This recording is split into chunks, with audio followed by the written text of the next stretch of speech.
안녕하십니까 여러분들. 오늘 리뷰해볼 영화는 바로 12월 3일날 개봉한 윗집 사람들입니다. 개봉한 지도 모르시는 분들이 많을 거라고 생각돼요. 요즘 한국 영화들이요 홍보를 안 해. 이게 심지어 12월 3일날 개봉한 한국 영화가요 3편이나 있어요. 이 윗집 사람들 포함해서 그 콘크리트 유토피아라는 영화 아시죠? 그 영화의 후속작인 콘크리트 마켓도 개봉했고요. 또 코미디 영화인 정보원이라는 영화도 개봉을 했습니다. 모르시죠? 아무튼 저는 이 3편 중에 이 윗집 사람들을 고른 이유가요. 이 영화의 감독님이 우리에게 너무 친숙한 배우죠? 하정우님께서 감독을 맡으셨습니다. 그리고 이 영화의 주연으로도 직접 출연을 하십니다. 이제 우리는 그래도 하정우 배우님이 감독님이라는 게 조금 익숙해졌잖아요. 롤러코스터라는 코미디 영화로 시작을 해서 허삼관이라는 영화도 있고 최근에 개봉했던 로비라는 영화도 하정우님께서 직접 연출을 맡으셨었죠. 이 롤러코스터 말고는 다 보지는 못했는데요. 그 하정우 감독님만의 그 코미디 영화 스타일이 있잖아요.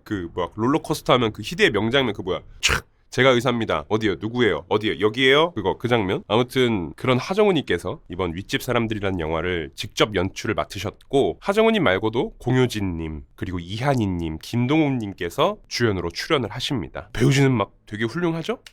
그리고 이 영화가 원작이 있는 영화라고 합니다. 스페인의 센티멘탈이라는 영화가 원작이라고 해요. 근데 그럴만한 게요. 이따가 말씀을 드리겠지만 이 영화를 보면 한국 정서랑 굉장히 안 맞거든요.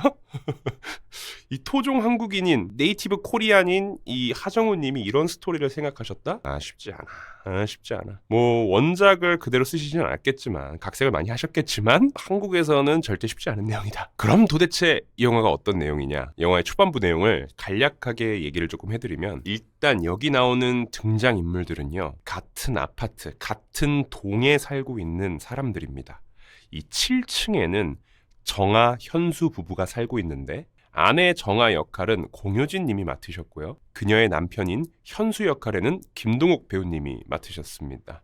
그리고 이들의 윗집에도 한 부부가 살고 있는데 아내 수경 역할은 이한희 님이 맡으셨고 그녀의 남편인 김 선생 역할은 하정우 님이 맡으셨다. 자, 이 7층에 살고 있는 정아 현수 부부는요. 한때는 이 세상 부럽지 않은 사랑을 했고 그렇게 결혼도 했지만 결혼 연차가 쌓이게 되면서 서로 안 맞는 부분들이 보일 거 아니에요. 그죠? 이제 그런 부분들을 뭔가 둘이 으쌰으쌰 풀어가려고 하지 않고 서로 회피만 하면서 살아왔던 부부인 거야.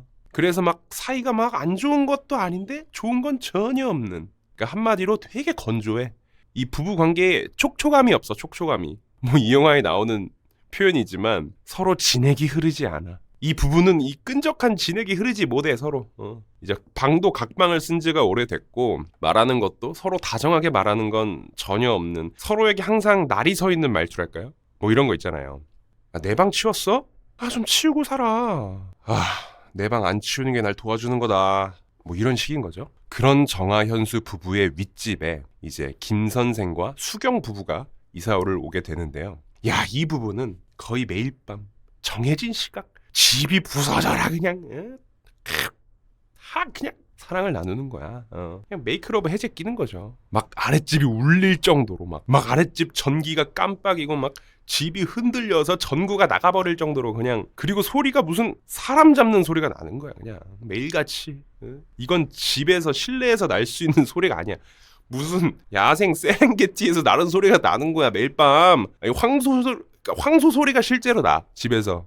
아무튼 그런 대비되는 삶을 살고 있는 이제 두 부부인데 아무래도 밑에 집은 시끄럽죠.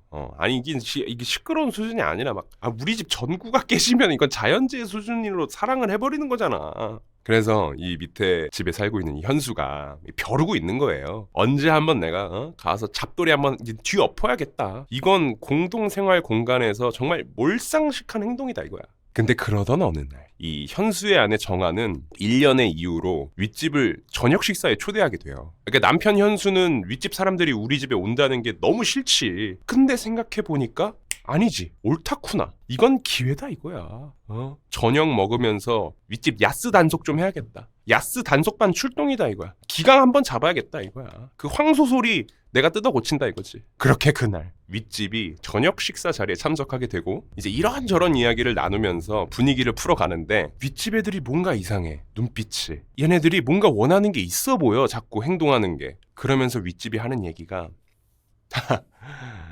이런 얘기 드리기 뭐하지만 우리 부부는 사랑 나누는 걸 참 좋아해요. 먼저 선수를 친 거죠. 근데 제가 여기서 사랑이라 표현했지만 영화에서는 직접적인 단어로 표현됩니다. 아무튼 이제 그 얘기를 들은 현수는 말하는 거죠. 아유 알죠 알다 받아요. 예? 매일 밤 그렇게 황소 소리가 낮에 끼는데 알죠. 근데 이제 그 얘기를 듣자 윗집 김 선생이 말하는 거죠. 황소 소리요? 그거 제 소리 아니에요. 네? 아니 이게 무슨 그 여자분도 엄청 소리 지르시던데. 그분 말하시나 보다. 그분. 네? 아니 이게 무슨 이런 식으로 윗집이 이상한 소리를 해대는 거죠. 본인들이 낸 소리가 아니었다는 듯이. 그러면서 윗집이 하는 말이 저희가요 그룹 사랑을 좋아해요. 이게 여럿이서 다 같이 이렇게 사이좋게 오손도손 강강설레 쎄쎄쎄 하거든요. 어떻게 저희랑 같이 하실래요? 하면서 벌어지는 일이 이 영화 윗집 사람들입니다. 자, 여러분 진정하시고 이거 어디 이상한 저질 영화 아니고 국민 대배우 하정우 님이 만드신 정상적인 이 상업 영화입니다. 아무튼 이런 내용을 가지고 있다 보니까요. 일단 코미디 영화인 걸 떠나서라도 분명히 이 주제 자체가 불호인 사람도 있을 거라고 생각합니다. 이 영화가 일단 19세예요. 19세인데 노출시는 전혀 없어요. 이 자극적인 대사들 하나로 그냥 19세입니다. 와, 나는 영화 한 편에서 야스라는 단어를 제일 많이 들어본 것 같아요, 저는. 무슨 야스 입에 담을 수도 없는 이제 그런 수위의 단어들이 아주 매차쿠차 쏟아집니다. 아무튼 그래서 이 영화 저는 어떻게 봤냐? 나쁘지 않았다. 좋았다고 말하긴 힘들지만요. 안 좋았다고 말하기도 뭐하고 애매했다. 왜 애매하게 느꼈는지 하나씩 얘기를 해보면요. 일단 확실하게 좋다 느낀 점이 하나 있는데요. 배우님들의 연기. 연기는 좋았습니다. 딱히 거슬리는 것도 없었고요. 하정우님이나 공효진님, 이한희님, 김동욱님 연기로 깔 게 있습니까? 그리고 좋다고 느낄 수밖에 없는 게 딱 이분들의 뭔가 실제 성격이나 평소 이분들이 맡아왔던 그 배역들의 느낌이 있잖아요. 그런 거랑 되게 잘 어울렸달까요? 하정우님은 그 특유의 차분하면서도 뻔뻔한 그런 연기가 아주 잘 어울렸고, 이 이한희님은 뭐랄까 그 사람 자체가 되게 고혹적이시고 뭔가 지적인 그런 이미지가 있으시잖아요. 그게 그대로 보여줘서 되게 좋았고요. 공효진님은 그 통통 튀면서 엉뚱하시면서 사랑에 대한 고민이 뭔가 항상 있는 그런 캐릭터 너무 잘 어울리잖아. 그래서 공효진님도 좋았고, 그리고 김동욱님 그 특유의 살짝 까칠하면서 그래도 마음만은 따뜻한 그런 그 느낌 있잖아. 아무튼 그런 평소 배우님들의 느낌과 이 영화의 배역이 아주 느낌이 잘 맞았고, 그래서 이 영화를 몰입하는 데는 전혀 문제가 없었던 것 같습니다. 근데 이제 그 연기 부분 말고는 다 호불호가 갈릴 것들 투성이에요. 자, 첫 번째, 유머 코드. 이 얘기를 빼놓을 수 없죠. 일단 이 하정우 감독님의 그 특유의 유머 스타일과 그 코드가 아주 잘 맞는 분들한테는 굉장히 웃긴 영화가 될 것 같고, 유머 코드가 안 맞는 사람들에게는 좀 힘들 수도 있는 영화라고 생각을 합니다. 근데 제 개인적인 생각이지만 하정우님 유머 코드가 웬만하면 누구에게나 잘 먹히긴 하는 것 같아요. 근데 이제 그게 중요한 거죠. 이게 잘 먹힌다고 하더라도 그걸 사람들이 얼마나 재밌어 하냐, 그건 편차가 클 것 같다는 느낌인 거예요. 무슨 말이냐면 누군가는 이 영화를 보고 재밌긴 재밌는데 그냥 속으로 재밌네 떠올리는 사람도 있을 거고, 피식 웃는 사람, 푹 웃는 사람, 파하하 웃는 사람, 이렇게 나뉘겠죠. 저한테는 속으로 재밌네 정도긴 했습니다. 근데 그래도 확실한 건 그 속으로 재밌네라고 느낀 순간들이 엄청 많다는 거. 한마디로 웃음 타율이 굉장히 높아요, 이 영화가. 근데 짚고 넘어가야 되는 건 타율이 높다는 거지, 이게 칠 때마다 홈런이고 안타라는 말은 아닙니다.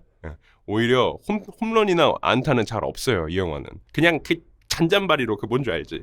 그냥 잽잽이, 그 셉셉이 그냥 잽잽이 셉셉이로 계속 웃기는 느낌이랄까? 그런 느낌입니다. 근데 그래도 이 하정우님의 유머 코드가 확실히 신선하긴 신선해요. 그러니까 어떤 부분이 신선하고 왜 웃음 타율이 좋다고 느끼냐면 이게 막 작정하고 빌드업해서 웃기려고 하지 않아요. 항상 진짜 사소한 말장난에 티키타카로 웃기는 느낌이거든요. 뭔가 톡톡톡톡톡 주고받으면서 그 톡톡톡톡에서 전혀 예상치 못한 단어들과 말을 내뱉는다던가, 뭐 예를 들어 영화에서 그런 장면이 나와요. 뭐 예고편에도 이건 나오는 것 같은데, 이제 저녁 식사를 먹으러 윗집에서 아랫집으로 왔잖아요. 이제 하정우님이 집을 딱 둘러보면서 그런 말을 한단 말이에요. 이야, 집이 너무 이쁘네요. 인테리어가 기운이 아주 좋아요. 풍수적으로 질이네요. 그래서 풍수질이에요. 아, 그래요? 농담입니다. 그 직업이 혹시 한문 선생님입니다. 하하하. 뭐 이런 것들. 뭐 이런 어이없는 것들. 그리고 이 하정표 개그 코드에서 중요한 건요, 이 얼토당토 않는 말을요 서로 하면서 웃지 않아야 돼. 서로 이걸 진지하게 주고받고 아주 빠른 템포로 주고받아야 돼요. 아무튼 그런 유머 포인트들이 4명의 주인공들이 한자리에 모이고 나서 진짜 쉼없이 쏟아집니다. 그리고 우리 그런 말 있잖아요. 개그는 반복이다. 개그는 반복이다라는 그 법칙을 이 영화는 굉장히 잘 씁니다. 이 영화에서 그 반복돼서 쓰이는 그 특정 단어들이 몇 개 있어요. 그 특정 단어들이 예상치도 못할 때 툭 하고 등장해서 웃음을 자아내고, 이제 그 단어를 들으면 관객들은 이제 웃을 수밖에 없도록 이제 설계가 끝났어. 그 단어를 툭툭 던져가지고 몇 번 웃었거든. 이제 또 나오면 또 웃어. 그렇게 설계를 해놓고 또 갑자기 예상치도 못한 순간에 그 단어가 등장해서 또 웃게 되고, 하여튼 그런 거를 되게 치밀하게 잘 짠 느낌입니다. 그래서 그 부분도 되게 좋았습니다. 이게 영화가 끝나는 그 순간까지도, 그 마지막까지도 이 반복의 힘으로 그냥 웃겨버립니다. 아무튼 이 단어는 꼭 영화관 가서 확인해 보시는 게 좋을 것 같고요. 그리고 이 영화의 스토리는 어떻게 느껴졌냐? 저는 개인적으로 이 부분이 좀 아쉬웠어요. 뭐 물론 이 영화가 스토리가 중요한 영화라기보다는 웃음에 초점을 맞춘 영화이기도 하니까 그걸 감안하고 정말 킬링 타임이라 생각하고 본다면 뭐 스토리도 나쁘다고 할 수는 없는 정도? 근데 아쉬웠던 게 뭐냐면, 이게 어쨌든 건조한 부부 생활을 하던 정아 현수 부부가 윗집 부부를 만나면서 처음에는 너무나 충격적이고 어이가 없지만 윗집의 그런 솔직하고 자유분방하고 막 열정과 파이팅 넘치는 모습에 자신들을 이제 돌아보게 되고, 이제 그러면서 서로에게 가졌던 불만들, 회피만 하던 그 불만들을 이제 서서히 꺼내면서 부딪히는 과정을 담은 영화거든요. 근데 그러다 보니까 그 과정 속에서 더 나은 아내, 더 나은 남편이 되려면 어떻게 하는 게 맞는가? 더 좋은 부부 생활을 하기 위해서는 어떻게 해야 하는가? 뭐 이런 내용이 담겨 있거든요. 그리고 이제 영화 후반부로 갈수록 초중반에 나왔던 그런 뇌뺀 스토리 전개에서 조금 벗어나서 이제 정아 현수 부부 관계에 포커스가 맞춰진단 말이에요, 영화가. 뭐 그 부분에서는 나름 감동도 있고 합니다. 근데 그 이어짐이 과연 매끄러웠나? 무슨 말이냐면, 그 영화 중반 저세상 텐션에서 뭔 말하면 야스야스 거리다가 이제 정아 현수 부부의 현실적인 문제로 가는 그 이어짐이 자연스러웠나? 라고 한다면 저는 그 부분은 좀 아쉬웠던 것 같다. 그리고 이것도 호불호가 갈릴 수 있는 부분 중 하나인데요.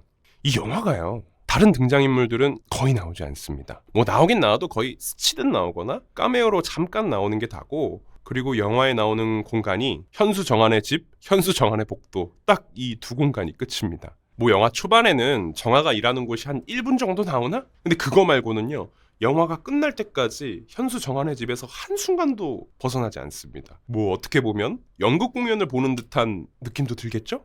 근데 그러다 보니까 누군가는 좀 답답함을 느낄 수도 있을 것 같아요. 그렇게 제한된 인원, 제한된 공간에서 1시간 40분을 끌고 가야 되는데 뭐 결국 배우들의 대사와 그 대사의 밀도로 이 허전한 부분들을 채워야 되잖아요. 뭐 저는 나쁘지 않게 채운 것 같긴 한데, 분명 누군가한테는 좀 답답하고 볼거리가 없다는 느낌을 받을 수도 있을 것 같다라는 느낌이랄까?